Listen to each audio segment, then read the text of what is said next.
नमस्कार दोस्तों। कल से एक नया एसएमई आईपीओ ओपन होने जा रहा है जिसका नाम है Malpani pipes and fitting limited. Company जिस सेक्टर में कार्यरत है वह पाइप्स और फिटिंग्स के निर्माण से जुड़ा हुआ है। इस क्षेत्र का विकास दर काफ़ी मजबूत नजर आ रहा है। केंद्र और राज्य सरकारें इस सेक्टर को बढ़ावा देने में सक्रिय है, खासकर जल प्रबंधन और सिंचाई योजनाओं के तहत। यही कारण है कि कंपनी का ग्रोथ आउटलुक और ग्रे मार्केट प्रीमियम उत्साहजनक है। आइए अब इस आईपीओ के सभी पहलुओं को विस्तार से चर्चा करते हैं।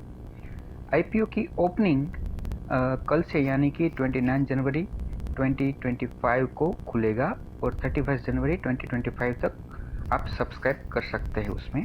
तो उसका अलॉटमेंट 3 फरवरी 2025 को होगा। लिस्टिंग डेट होगी 5 फरवरी 2025 को बीएसई के एसएमई प्लेटफॉर्म पर इसको लिस्ट किया जाएगा।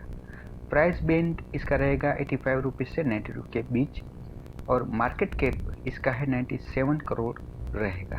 लॉट साइज़ की बात करें दोस्तों तो रिटेल इन्वेस्टर के लिए लॉट साइज़ 1600 शेयर होंगे। इसका मतलब है कि न्यूनतम निवेश 1,44,000 होगा और एचएनआई के लिए 2,28,000 का निवेश करना पड़ेगा। कंपनी आईपीओ के माध्यम से कुल 25.92 करोड़ जुटाएगी। यह राशि कंपनी के कैपेक्स को बढ़ाने, भविष्य के विकास को समर्थन देने और कर्ज चुकाने में उपयोग की जाएगी।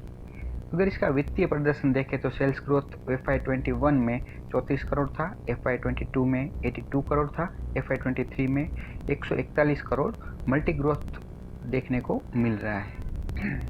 प्रॉफिट ग्रोथ देखें तो FY21 में 89 लाख, FY22 में 2 करोड़, FY23 में 7 करोड़ और 2 साल में लगभग 10 गुना की वृद्धि इसमें दिख गई है।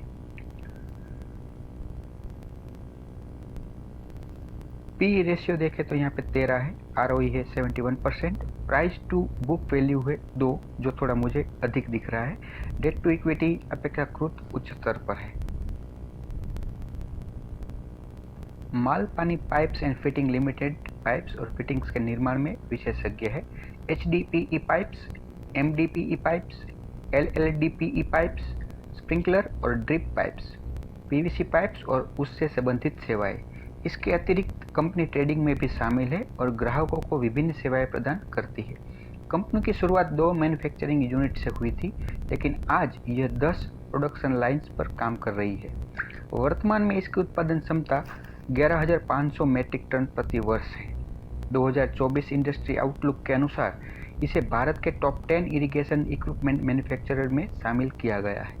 कंपनी के पास 51 फुल टाइम कर्मचारी और 30 कॉन्ट्रैक्ट बेस्ड कर्मचारी है। बैंकर्स देखें तो ICICI बैंक, यस बैंक और SIDBI जैसे बड़े नाम शामिल हैं। कंपनी का प्रदर्शन अपने प्रतिस्पर्धियों के समान स्तर पर है, लेकिन इसके कुछ पहलू इसे बेहतर बनाते हैं, जैसे कि ROE 71% है और पी रेशियो सबसे कम है। हालांकि इस सेक्टर में पहले से कई बड़े खिलाड़ी मौजूद हैं, जो कंपनी के लिए चुनौतीपूर्ण हो सकता है। डेट टू इक्विटी रेशियो थोड़ा चिंता का विषय है, क्योंकि छोटे व्यवसायों के लिए अधिक कर्ज परेशानी बन सकता है। भारत में जल प्रबंधन और सिंचाई योजनाओं पर केंद्र और राज्य सरकारों का फोकस बढ़ा है। स्मार्ट सिटी प्रोजेक्ट्स और ग्रामीण जल आपूर्ति योजनाओं के तहत पाइप्स और फिटिंग्स की मांग तेजी से बढ़ रही है। यही कारण है कि इस सेक्टर का ग्रोथ आउटलुक सकारात्मक है और कंपनी को इसका लाभ मिलने की संभावना है। कंपनी का व्यवसाय मॉडल, वित्तीय प्रदर्शन और सेक्टर का विकास सभी मजबूत है। हालांकि कुछ चुनौतियां हैं, जैसे उच्च डेट टू इक्विटी रेशियो और बड़े प्रतिस्पर्धियों के साथ संघर्ष। यदि आप इस सेक्टर में निवेश के इच्छुक हैं और लंबे समय के लिए रिटर्न चाहते हैं, तो आप इस एसएमई आईपीओ के बारे में सोच सकते हैं। आशा है कि यह जानकारी आपके लिए उपयोगी होगी। अगर आपको ये वीडियो बहुत अच्छा लगा है तो कृपया इसको लाइक कीजिए और चैनल को सब्सक्राइब कर लीजिए और कमेंट में हमें ज़रूर बताइए कि आप इस वीडियो के माध्यम से और क्या क्या इन्फॉर्मेशन चाहेंगे। कृपया लाइक कीजिए।